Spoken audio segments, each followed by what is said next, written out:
Karl Marx nació en Treveris en 1818.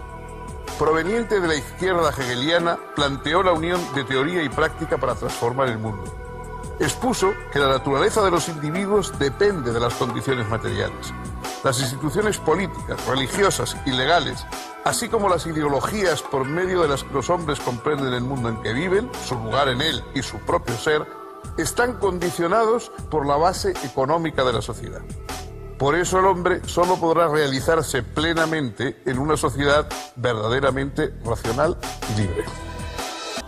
El pensamiento de Marx se podría quizá resumir en una proposición, en una frase sobre uno de los filósofos que le estudió, Ludwig Feuerbach.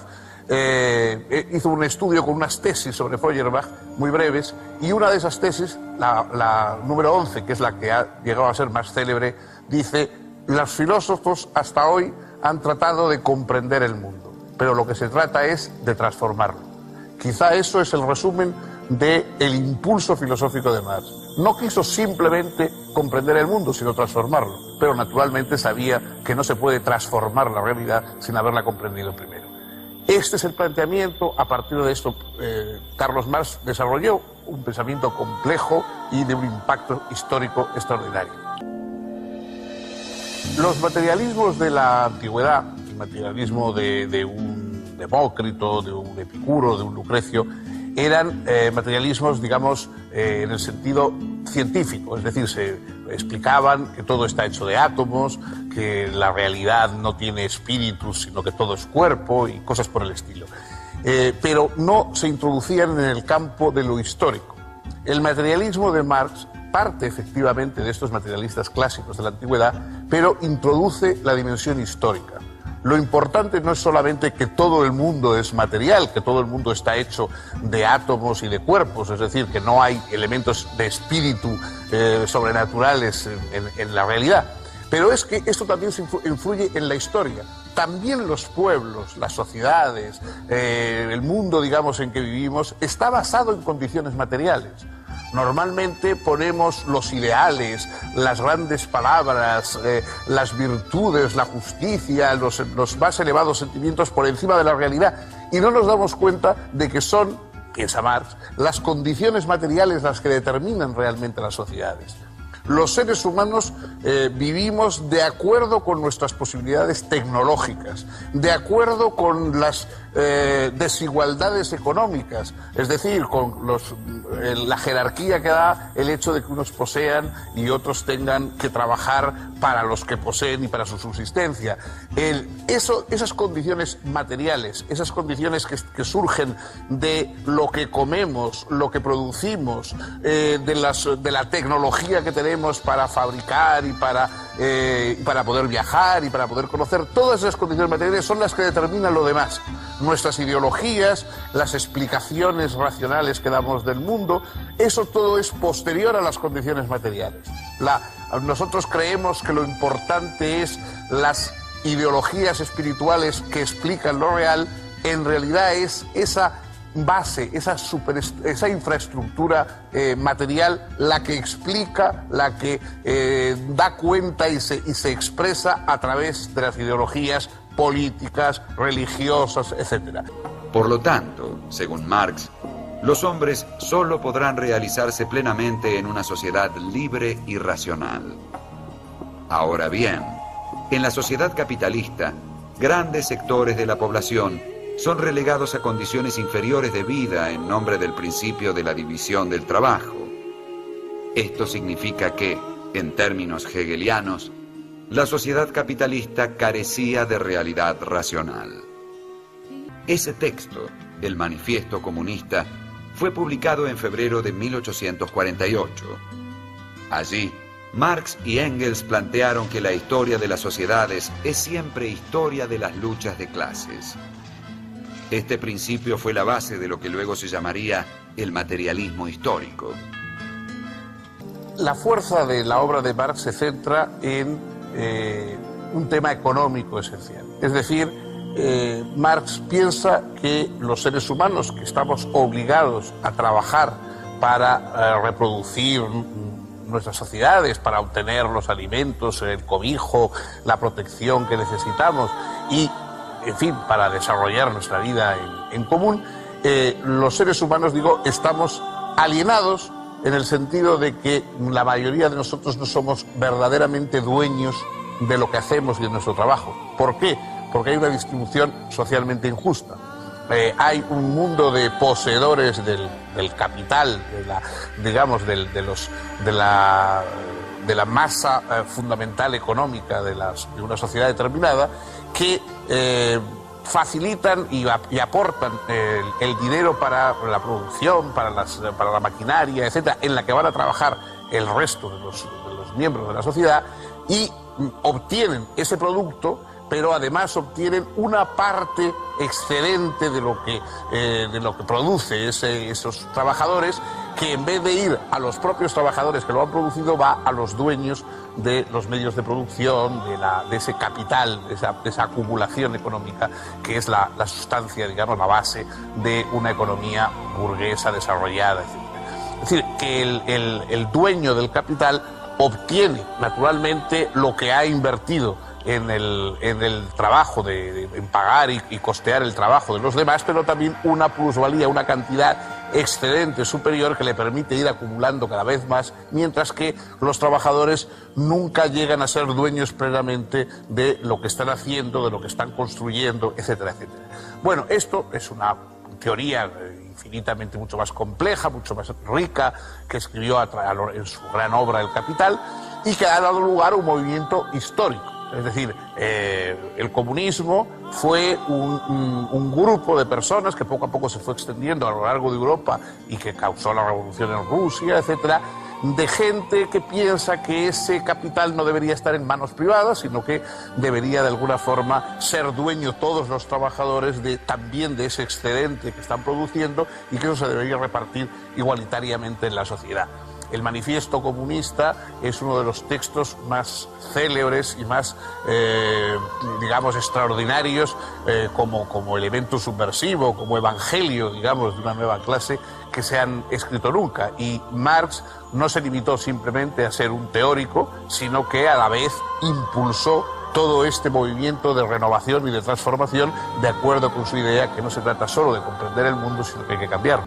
Por otro lado, en 1864 fue elegido para integrar el Consejo General de la Asociación Internacional de los Trabajadores, o como luego se la llamó, la Primera Internacional. Esta actividad le insumió enormes esfuerzos. De hecho, Marx fue el autor de casi todos los documentos elaborados por ese organismo. Se opuso allí a los anarquistas, sosteniendo la necesidad de que los obreros adoptasen formas efectivas de acción sin excluir la constitución de un partido político. Finalmente, en 1867, bajo el título de El Capital, Crítica de la Economía Política, libro primero, Marx publicó su demorado análisis del proceso de producción capitalista. El texto tuvo un éxito inmediato y arrollador, y pronto fue traducido a diferentes idiomas. Según Marx, la riqueza no es producida por el capital, sino por el trabajo humano. Lo que origina la ganancia capitalista no es otra cosa que la explotación de los obreros. Lo original del enfoque radica en la aplicación del método dialéctico a la economía política. Allí donde los economistas clásicos ven relaciones entre mercancías, Marx descubre relaciones sociales, es decir, relaciones entre personas. El mismo valor de cambio de las diversas mercancías deriva del tiempo de trabajo social necesario para producirlas. El uso del dinero y la cuantificación del valor de los artículos sugiere lo que Marx llama fetichismo de la mercancía, y que consiste en adjudicar a las cosas valores como si fuesen sus propiedades naturales, olvidando que toda valorización se resuelve en las mutuas relaciones de los seres humanos como productores y permutantes de bienes. Esa falsa conciencia que no ve más que relaciones entre cosas, encuentra una particular expresión en la cosificación y venta de la fuerza de trabajo. En este simple hecho de considerar la fuerza de trabajo como una mercancía entre otras, que puede ser comprada y vendida en el mercado, consiste la explotación capitalista. Al vender su fuerza de trabajo, el asalariado recibe a cambio una cantidad de dinero igual al costo de su subsistencia y de otras necesidades que pueden variar históricamente. El propietario de los medios de producción paga esa suma y adquiere el derecho de utilizar la fuerza de trabajo del obrero, apropiándose del excedente de valor creado. Si, digamos, la mitad de la jornada de trabajo corresponde al valor de los productos necesarios para reproducir la fuerza de trabajo, la otra mitad es trabajo no pagado y apropiado por el empresario. Marx muestra que la producción de la plusvalía en el capitalismo solo es apropiación de trabajo no pagado. Ese trabajo excedente no pagado se va acumulando una y otra vez por la clase capitalista en forma expansiva. De hecho, el capitalismo puede ser definido como un sistema en el que el único objeto de la producción es aumentar sin límite tal acumulación de capital, en vez de satisfacer las necesidades de la comunidad. Aquí se encuentra precisamente la esencial irracionalidad del sistema capitalista que Marx revela. Los 2 volúmenes siguientes de El Capital habían sido terminados por Marx en los años inmediatamente siguientes a la aparición del primero, pero, sin embargo, siguió corrigiéndolos hasta su muerte. Sería luego Engels quien los revisaría y publicaría póstumamente. Evidentemente no es un secreto el impacto que ha tenido la obra de Marx en la historia. El marxismo no es simplemente una filosofía, sino que es a la vez una fuerza social transformadora y a veces también una coartada pues para movimientos totalitarios, autocráticos, etcétera, que con un revestimiento ideológico proporcionado por Marx, pues lo que han descubierto o inventado es nuevas tiranías burocráticas sobre los pueblos. En cualquier caso, pocas personas, pocos individuos han tenido una influencia personal tan extraordinaria como Marx en la historia, por lo menos desde luego en la historia contemporánea, yo creo que ninguno. Ha habido, digamos, desajustes fundamentales. Marx estaba convencido de que la verdadera revolución solo podía darse en los países desarrollados, burgueses desarrollados, y él esperaba la revolución en Inglaterra o la esperaba en Alemania, y entonces fue en la atrasadísima Rusia, que era el país, digamos, en donde precisamente no existía burguesía, sino lo que existía era un campesinado y un movimiento, digamos, unos aristócratas gobernando a campesinos, y ahí fue precisamente donde surgió el movimiento revolucionario de acuerdo con más o menos con la doctrina marxista. En cualquier caso, por mucho que se discuta su obra desde el punto de vista teórico-económico, por mucho que se pueda y se deban discutir los efectos históricos que ha tenido en algunos países y obviamente digamos, la repercusión sobre la pérdida de libertades o sobre incluso el atraso en ocasiones de algunas sociedades que han querido seguir con exceso de ortodoxia el planteamiento marxista, no cabe duda de que el esfuerzo de Marx teórico fue extraordinario y sobre todo que puso sobre la mesa un problema que está ahí, sea cierto el marxismo o no. Son las condiciones materiales las que forman las sociedades. Hasta que no se transformen, mientras el mundo esté dividido entre poseedores y desposeídos, entre los que pueden aprovecharse de la necesidad ajena y los que no tienen más remedio que hacer lo que les manden si quieren sobrevivir. Mientras haya ese planteamiento, que no es un planteamiento que viene de los cielos, sino que surge de la organización de la sociedad, no se puede decir que habrá auténtica libertad en los países. Ese reto, digamos, del pensamiento marxista, más allá de que sus soluciones sean mejores o peores, sigue vigente y sigue siendo un problema a resolver por nosotros, por las personas, los ciudadanos que vivimos en él.